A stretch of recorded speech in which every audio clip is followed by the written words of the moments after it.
안녕하세요. 사랑하는 성도님, 소망의 주님이 우리와 함께 하십니다. 우리와 함께 하시는 주님을 찬양합니다. 기도합시다. 하나님, 오늘 하루의 삶을 주님께 의지하고 맡깁니다. 제 가는 걸음걸음 저희들이 할 수 있는 것이 없습니다. 오직 주님의 인도하심에 기쁨으로 순종하며 따를 수 있도록 용기와 믿음을 더하여 주시옵소서. 저의 삶이 언제나 말씀 안에서 진리의 길을 걷게 되기 원합니다. 세상의 유혹과 시험과 위기와 많은 어려움 속에서도 하나님을 향한 저의 믿음이 흔들리지 않도록, 그리고 끝까지 주님을 신뢰하며 마침내 거룩한 승리의 삶을 살아낼 수 있도록 오늘도 말씀으로 인도하여 주시옵소서. 예수님 이름으로 기도합니다. 아멘. 네, 오늘 말씀은 갈라디아서 4장 12절에서 20절입니다. 형제들아, 내가 너희와 같이 되었은즉 너희도 나와 같이 되기를 구하노라. 너희가 내게 해롭게 하지 아니하였느니라. 내가 처음에 육체의 약함으로 말미암아 너희에게 복음을 전한 것을 너희가 아는 바라. 너희를 시험하는 것이 내 육체에 있으되 이것을 너희가 업신여기지도 아니하며 버리지도 아니하고 오직 나를 하나님의 천사와 같이 또는 그리스도 예수와 같이 영접하였도다. 너희의 복이 지금 어디 있느냐? 내가 너희에게 증언하노니 너희가 할 수만 있었다면 너희의 눈이라도 빼어 나에게 주었으리라. 그런즉 내가 너희에게 참된 말을 함으로 원수가 되었느냐? 그들이 너희에게 대하여 열심내는 것은 좋은 뜻이 아니요 오직 너희를 이간시켜 너희로 그들에게 대하여 열심을 내게 하려 함이라. 좋은 일에 대하여 열심으로 사모함을 받음은 내가 너희를 대하였을 때뿐 아니라 언제든지 좋으니라. 나의 자녀들아, 너희 속에 그리스도의 형상을 이루기까지 다시 너희를 위하여 해산하는 수고를 하노니 내가 이제라도 너희와 함께 있어 내 언성을 높이려 함은 너희에 대하여 의혹이 있음이라. 아멘. 자, 오늘 본문은 갈라디아서 전체에서 아주 가장 따뜻한 부분이 아닌가 하는 생각이 듭니다. 갈라디아서 처음 시작할 때 이 갈라디아서에서는 다른 서신과는 다르게 바울이 성도들에 대한 감사나 그들을 기뻐하고 하는 그러한 표현이 전혀 없다는 것, 또 그 내용 자체가 굉장히 차갑고 날카로운 그러한 내용이라는 것들을 우리가 이야기를 나눴었는데요. 자, 오늘 본문은 전혀 그러한 분위기가 없이 아주 따뜻하게 감동을 주는 또 성도들에 대한 아름답고 선한 바울의 마음을 그대로 표현해주고 있습니다. 아마 갈라디아서에서 저는 이 부분이 가장 감동을 주는 부분이 아닌가 하는 생각을 해봅니다. 자, 12절입니다. 형제들아, 내가 너희와 같이 되었은즉 너희도 나와 같이 되기를 구하노라. 너희가 내게 해롭게 하지 아니하였느니라. 자, 바울이 이 갈라디아 지역 교회들에게 너희와 같이 되었다. 이것은 무엇을 말하는가 하면 바울은 유대인이었습니다. 그러나 그들을 대할 때 너희는 이방인이냐. 이 유대인이 이방인에 대해 가지고 있는 기본적인 그 생각과 뭐라고 할까요? 마음은 아주 적대적인 그리고 멸시하는 그러한 그 마음이에요. 그런데 바울은 그렇게 하지 않았어요. 유대인인 자신이 비유대인인 갈라디아의 사람들을 대하면서 그들과 같이 되었어요. 다시 말하면 그들을 인정해 주었어요. 그들을 존중해 주었고 또 자신이 마치 이방인인 것처럼 그렇게 자기를 특별한 존재로 부각시키지 않고 그들과 같은 그러한 존재로서 그들에게 다가갔다는 말이죠. 사실 이것은 바울의 전도 철학이기도 했습니다. 그래서 이방인에게는 이방인으로, 유대인에게는 유대인에게로 헬라인에게는 헬라인으로서 다가서는 것이 바울의 철학이었고 전도 전략이기도 하였죠. 자, 이렇게 그들을 대했을 때 너희가 내게 해롭게 하지 아니하였다. 그것은 바울을 이들이 몰아내거나 거절하거나 멸시하지 않고 그대로 받아주었다는 뜻이에요. 13절 내가 처음에 육체의 약함으로 말미암아 너희에게 복음을 전한 것을 너희가 아는 바라. 너희를 시험하는 것이 내 육체에 있으되 이것을 너희가 업신여기지도 아니하며 버리지도 아니하고 오직 나를 하나님의 천사와 같이 또는 그리스도 예수와 같이 영접하였도다. 자, 이들이 바울을 받아준 모습을 보면 정말 아름다운 모습이에요. 그런데 바울은 이때 어땠는가 하면 육체의 약함으로 복음을 전했다고 했어요. 또 14절에서는 시험하는 것이 내 육체에 있다라고 말하고 있어요. 이것은 무엇일까? 무엇인지 정확히는 모르지만 그냥 추측을 합니다. 육체의 약함, 말 그대로 육체의 질병이 아니었을까? 질병 가운데서도 특별히 안질이 아니었을까? 왜냐하면 15절에 가서 보면 너희 눈이라도 나한테 빼어주었을 거다 이런 표현을 한 것을 보면 아마도 바울은 그 아주 심각한 안질로 고통스러운 그러한 삶을 살았지 않았을까. 그렇게 연약한 모습. 또 한편으로는 바울이 너무나도 못생겨서 사람들이 볼 때 키도 땅딸막하고 머리 다 빠진 대머리에 앞이마가 툭 튀어나온 그러한 바울, 그냥 보면은 너무나도 볼품이 없는 모습이었을 거라는 거죠. 그래서 사실 그 바울의 성화를 보면 아주 못생기게 그려놓은 성화들이 굉장히 많이 있어요.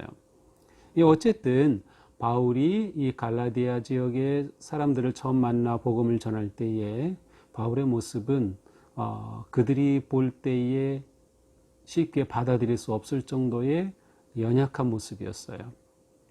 고린도후서 12장에 가서 보면 바울은 이것을 자신의 육체의 가시라고 표현한 것 같아요. 그게 이것인지는 정확히 알 수 없지만 다 같은 것이 아닐까 쉽게 생각할 수 있죠.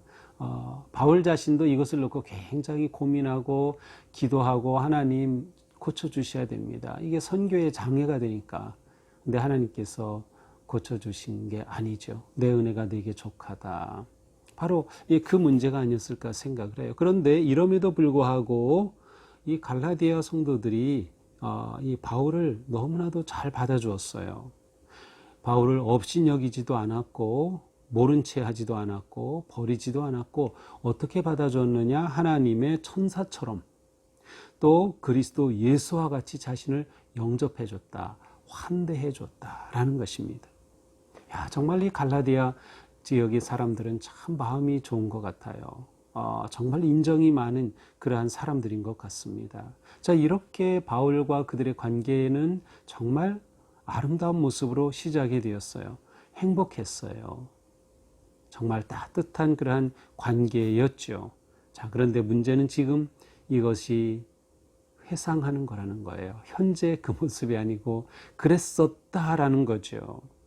15절 그런데 너희 복이 지금 어디 있느냐? 우리 이랬지 않았었느냐? 그런데 지금 너희 복이 어디 있느냐? 이게 복이라고 번역이 돼서 좀 의미가 딱 떠오르지 않는데 이제 새 번역이나 공동 번역에 보면 이것을 감격이라고 돼 있어요.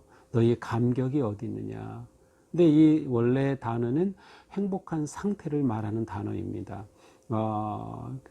마카리오스라고 하는 복이라고 하는 단어와 연결되는 단어인데 예수님이 산상수훈에서 복 있는 자는 이라고 했을 때 그것과 같은 어원을 가지고 있는 단어예요. 그래서 복이라고 번역을 했지만 의미상으로는 아주 행복한 상태, 감격과 기쁨을 말하는 것이죠. 근데 그러한 것, 그 감격, 그 기쁨이 지금 어디 있느냐라고 묻는 거예요. 내가 너희에게 증언하노니 너희가 할 수만 있었더라면 너희 눈이라도 내게 빼어 나에게 주었으리라. 너희는 나를 그때 얼마나 환대하고 받아주었던지 눈이라도 빼어 줄 만큼 나를 그렇게 사랑하고 좋아하지 않았느냐라고 그때의 그 아름다운 관계를 그들에게 떠올리게 합니다. 한편으로는 지금은 그 관계가 깨어져서 너무도 슬픈 것을 담고 있기도 하죠.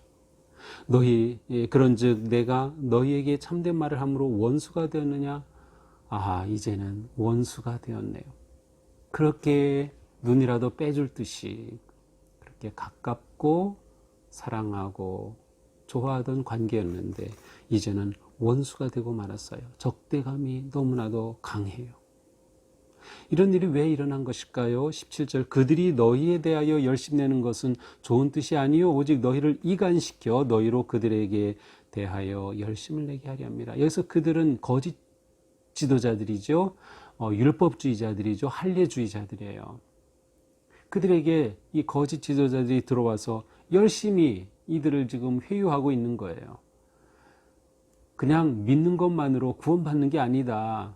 할례를 받아야 한다. 율법을 지켜야 한다. 다시 유대인으로 만들려고 하는 거죠. 그런데 여기에 혹하고 넘어가는 겁니다. 그리고 바울이 원수가 되고 마는 것이에요. 그들의 목적은 무엇이에요? 너희를 이간시켜 그들에 대하여 열심을 내게 이간시켜서 오히려 그들을 추종하게 하려고 하는 것이다. 이것은 사탄의 전략이기도 합니다. 특별히 사탄의 전략은 교회를 무너뜨리기 위해 지도자를 공격하고 또 지도자와 성도 간의 관계를 이간시킵니다. 이게 사탄이 하는 일이에요.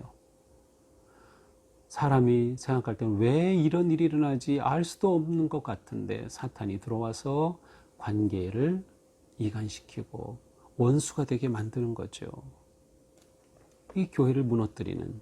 갈라디아 교회가 지금 무너질 위기에 처해 있는 겁니다. 17절 그들이 너희에 대하여 열심 내는 것은 좋은 뜻이 아니요 너희를 이간시켜 너희로 그들에 대하여 열심을 내게 하려 함이라. 18절 좋은 일에 대하여 열심으로 사모함을 받으면 내가 너희를 대하였을 때뿐 아니라 언제든지 좋으니라. 하지만 열심을 내는 게 좋은 일을 위해서라면 이게 얼마나 좋겠느냐. 이렇게 이간시키고 율법주의로 거짓 진리로 그들을 회유하려고 하는 일에 열심을 내는 게 아니라 좋은 일에 열심을 낸다고 하면 그것은 언제든지 좋을 일일 텐데 너무도 안타까운 마음을 전하고 있습니다. 19절 나의 자녀들아 너희 속에 그리스도의 형상을 이루기까지 다시 너희를 위하여 해산하는 수고를 하노니. 그러나 지금 바울은 이들에 대해 포기하지 않았어요. 나의 자녀들아 나의 자녀들아. 이 예수님께서 제자들에게 그 부활하신 후에 얘들아 그렇게 부르신 게 같은 단어에 테크논, 테크나, 얘들아 와 같이 자녀들아. 얼마나 친밀한 표현인지 모릅니다. 나의 자녀들아. 너희 속에 그리스도의 형상을 이루기까지 다시 너희를 위하여 해산하는 수고를 하노니 너희 안에 그리스도의 형상이 온전히 다시금 세워지기까지 그렇게 성장하고 성숙하기까지. 그래서 스스로가 믿음 위에 굳게 서서 어떠한 시험, 유혹, 이단에도 흔들리지 않고 스스로 믿음의 길을 잘 지켜갈 수 있는 그리스도의 형상을 이루기까지 내가 다시 너희를 위하여 해산하는 수고를 하려고 한다. 바울은 이들의 일을 포기하지 않고 해산의 고통을 감내하며 이들이 회복되기를 그리스도의 형상을 이루기를 원하는 사랑의 마음을 고백하고 있습니다. 내가 이제라도 너희와 함께 있어 내 언성을 높이려 함은 너희에 대하여 의욕이 있습니다.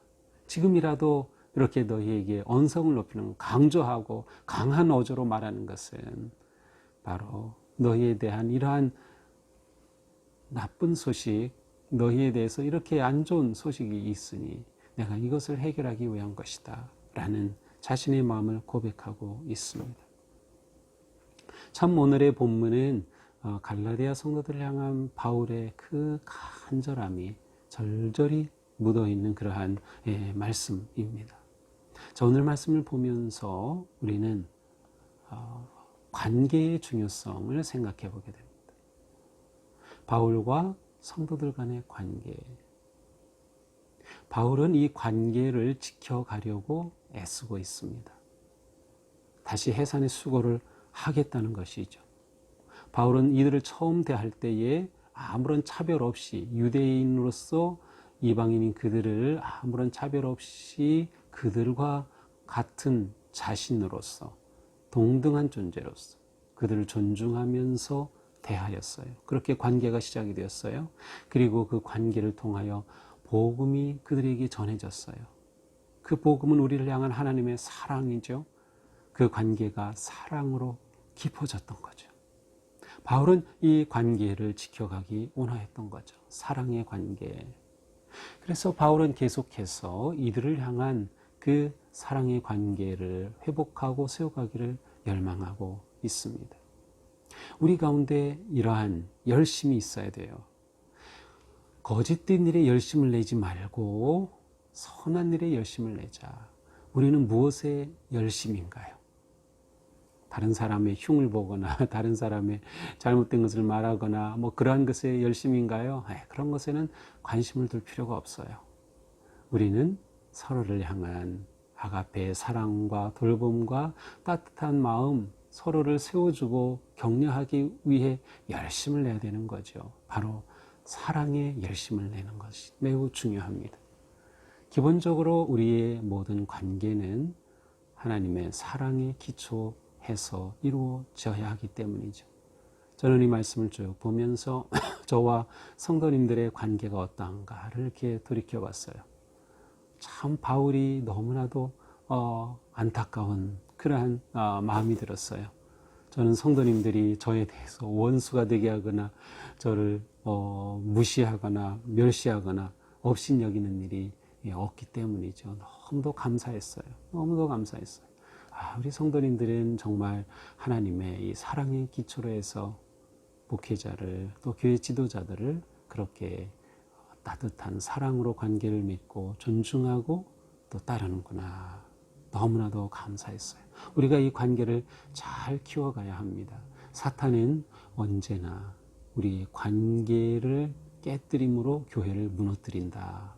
따라서 우리가 서로에 대해서 의심이 들 때, 서로에 대해서 불편한 것이 있을 때 그것을 기도로 또 말씀으로 또 서로 소통과 대화로 다 풀어내야 합니다. 관계가 어그러지면 하나님과의 관계도 깨어질 위험이 커지기 때문이죠. 우리는 무엇보다도 우리 모든 삶에서 순수함과 사랑의 관계를 세워가야 한다. 순수함과 사랑의 관계로 우리의 모든 관계를 세워가야 한다. 이것이 거룩하고 아름다운 교회의 모습입니다. 자, 우리는 이러한 교회로 우리를 세워가야 합니다. 코로나가 문제가 아닙니다. 어떤 상황이라도 이러한 교회를 우리는 세워갈 수 있기 때문이죠. 코로나로 인해 방식은 좀 달라질 수 있어요. 온라인을 사용해야 하고 대면이 좀 어려워져서 방식은 달라질 수 있지만 그러나 우리는 어떤 방식으로라도 우리의 사랑의 관계를 든든하게 세워가야 한다. 바울은 이들을 포기하지 않았고 해산의 고통을 감수하려고 합니다. 우리도 서로에 대해서 포기하지 말자. 끝까지 세워주자. 우리 부모들은 자녀에 대해서도 마찬가지예요. 자녀에 대해 결코 포기하지 말자. 끝까지 신뢰하고 믿어주고 잡아주자. 이것이 부모의 마음이에요. 바울이 그들에게 자녀들아 라고 했던 마음이 바로 그것이죠. 우리가 이러한 마음을 가진다면 어떠한 어려움이라도 이 코로나도 넉넉히 이겨내며 우리의 삶이 믿음 위에 든든하게 세워질 줄로 믿습니다. 오늘도 우리의 삶이 하나님이 나를 이렇게 사랑하시는구나. 또 내가 교회에서 어떤 관계를 세워가야 할까. 하나님이 우리에게 주신 이 기쁨과 복을 계속 지켜가는 우리가 되기를 주님의 이름으로 축복합니다. 기도합시다.